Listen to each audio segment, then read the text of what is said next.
Знаеш ли, че има начин да се освободиш от тревожността, паникатаките, страховете и всякакви физически неразположения? Как?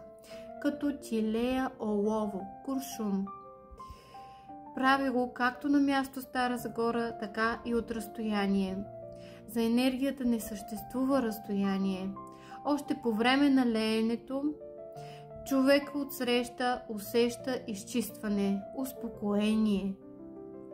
Когато лея от разстояние, държа да разговарям с човека, дали по телефона, дали във Viber, WhatsApp и така нататък. Понеже хората имат различни усещания на изчистване и аз трябва да съм до тях.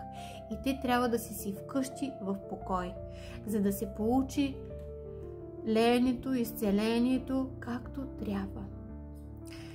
Желаеш ли да ти помогна? Пиши ми или ми се обади. С теб съм. Бъди благословена.